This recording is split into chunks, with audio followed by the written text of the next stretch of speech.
Madame la présidente départementale de France Alzheimer, Madame Tardre, Monsieur le vice-président de l'association France Alzheimer, Monsieur Millet, Madame la directrice de la clinique des Augustines, Madame Pellier, et ses collaboratrices, chers collègues élus, notamment Michel, adjointe aux affaires sociales, à la solidarité et vice-présidente du CCAS, Monsieur et Madame trésorier et secrétaire de l'association UTL, l'Université du temps libre de Valais-Trois, chers professionnels et partenaires, mesdames, messieurs, chers amis, c'est un honneur et plus encore un engagement que je prends aujourd'hui au nom de la ville de Valais-Trois en signant la charte Ville aidante Alzheimer. Aux côtés de l'association France Alzheimer, Morbihan, représentée aujourd'hui par sa présidente, Mme Tardre, et son vice-président, M. Millet, à Valais-Trois, nous avons toujours placé l'humain au cœur de notre action. Cette signature en est une nouvelle illustration. Nous savons que vivre ensemble, c'est aussi prendre soin les uns des autres.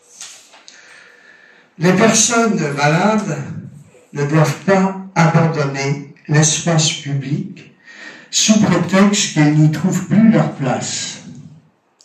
Alors, à travers cette adhésion, la ville de Valais-Trois souhaite favoriser l'inclusion des personnes atteintes de la maladie d'Alzheimer ou d'une maladie apparentée. Car ces maladies touchent profondément nos concitoyens. Les personnes malades, bien sûr, mais aussi leurs proches, leurs aidants, leurs familles.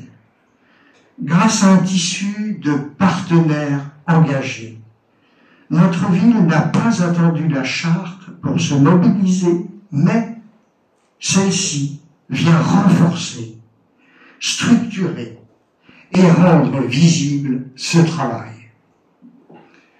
Je pense notamment à l'EHPAD, qui propose un accueil de jour, un hébergement permanent ou temporaire, une unité de vie protégée, mais aussi au SIAD avec son équipe mobile Mémoire. En lien étroit avec les médecins généralistes et les infirmières azalées de notre maison de santé pluridisciplinaire, notre MSP, qui compte aujourd'hui une vingtaine de professionnels de la santé. L'espace autonomie santé permet aussi de soutenir les aidants et qui accueille une dizaine de patients au sein de l'EHPAD. D'ailleurs, lorsqu'il y a eu la restructuration sur le TS4, c'était une première ici, c'est d'avoir une unité spécialisée UCC d'un établissement privé au sein d'un établissement public. Cette structure essentielle qui permet aussi aux aidants de bénéficier d'un précieux répit. Très prochainement, la clinique des Augustines va être équipée d'un scanner de dernière génération qui servira tout le territoire, et c'est quelque chose d'extrêmement important. Un exemple concret de notre engagement est la récente inauguration, je regarde ma collègue Michel, du jardin thérapeutique de la résidence autonomie senior, un espace pensé pour favoriser le bien-être et la stimulation des aînés et de tous les usagers, en créant un lien avec la nature. La clinique des Augustines envisage d'ailleurs la mise en place d'un parcours de santé au sein de son propre jardin, son propre parc, un parc magnifique, anglais. Vous savez, nous avons un parc anglais à Malétroit, en complément de cette démarche. Enfin, je tiens à vous faire part d'une initiative culturelle que la ville de Malétroit soutient pleinement, en lien avec l'Université du Temps Libre, qui organise beaucoup de conférences d'une très grande qualité toute l'année, et vous pouvez y assister à l'Armorique Cinéma, et grâce à nos partenaires, l'association L'Armorique Cinéma, qui est une association dynamique sur le plan culturel, eh bien, l'UTL va proposer très prochainement, un vendredi après-midi, la projection d'un film, La promesse de l'aidant, suivi d'un échange en présence du réalisateur Éric Carion, le vendredi 13 juin, vous pouvez le noter, le vendredi 13 juin à 14h30, à l'Armorique Cinéma, en compagnie de nos partenaires France Alzheimer et en partenariat avec l'UTL de Malétroit et la ville. Et l'Armorique Cinéma qui nous propose cette magnifique salle, leur magnifique salle. Un événement gratuit, ouvert à toutes et à tous, pour sensibiliser le grand public à la réalité vécue par les aidants. Alors pour terminer, je dirais, vive Malétroit, ville aidante Alzheimer.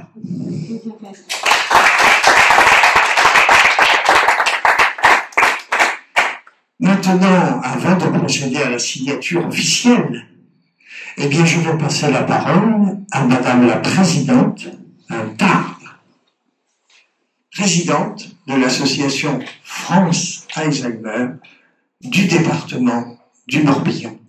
Merci Monsieur le maire. Vous réglez comme vous voulez. Merci, ça va aller. Très bien, vous l'avez fait pour moi. Alors, je vais être brève parce que je trouve, Monsieur le maire, que vous avez parfaitement dressé le tableau justement de tout l'environnement socio-culturel et médico-social de la ville de Malétroit.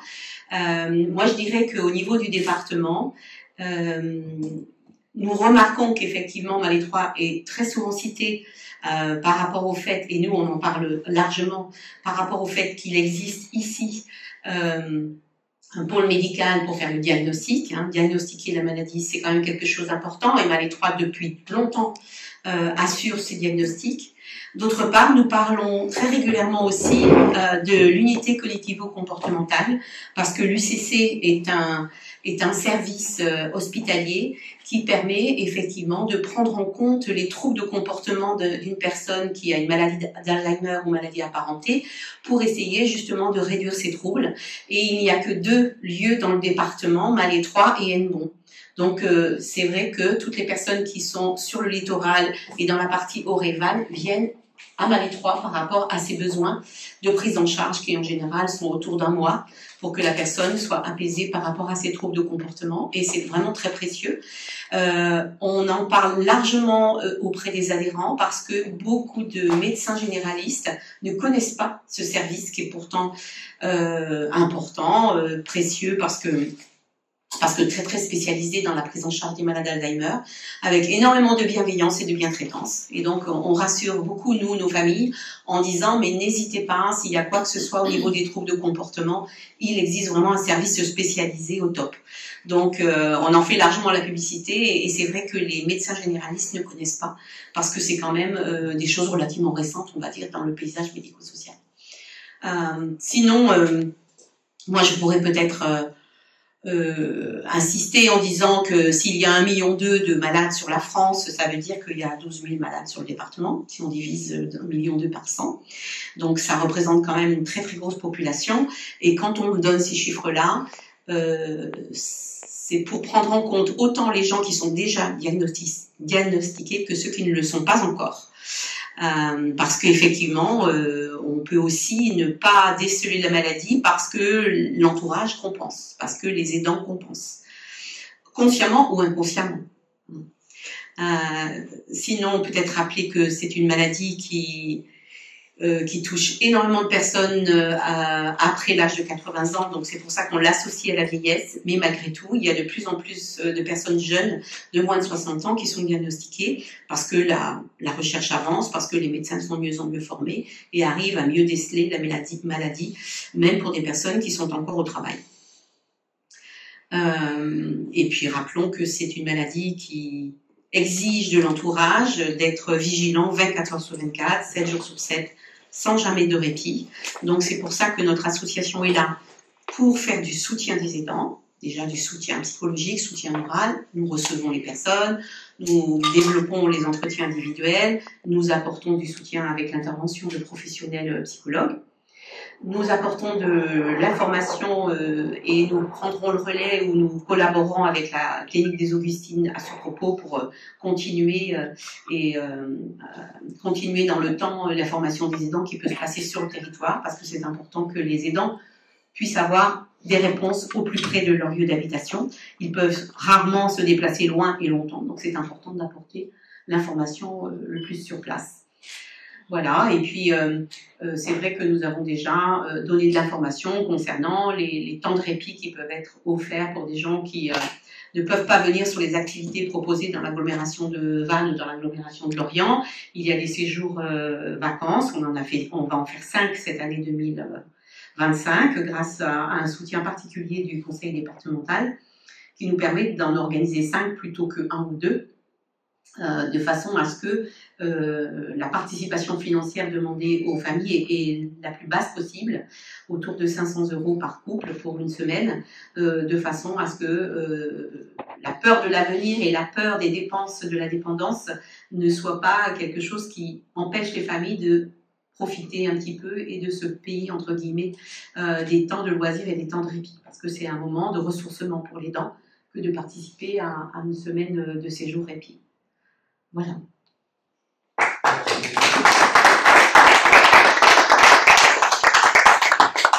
Merci, Madame la Présidente. Et nous allons maintenant procéder, si vous le voulez bien, à la signature officielle de cette convention entre la ville de Malétroit et l'association France Alzheimer du département du Morbihan. Signé peut-être. Ah, il n'y a pas la date. Peut-être pas la date quand même. Allez, on va mettre ici au-dessus de la signature. Oui. Le 6 mai.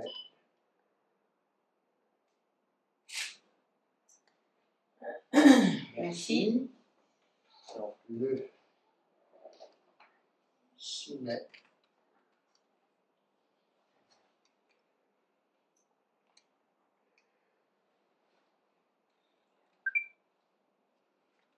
Et voilà.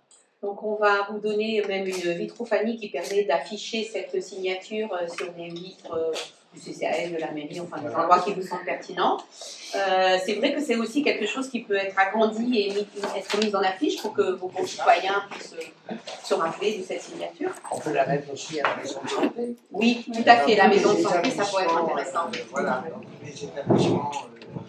Alors j'en garde un exemplaire. Vous en gardez un exemplaire. Merci.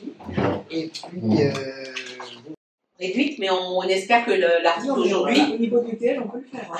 Ah oui, c'est tous les acteurs en fait. C'est tous les acteurs du territoire, que tout le monde en parle le plus possible, effectivement. il y a les réseaux sociaux, il y a notre site internet de la ville, il y a la presse. Là, on compte sur la presse.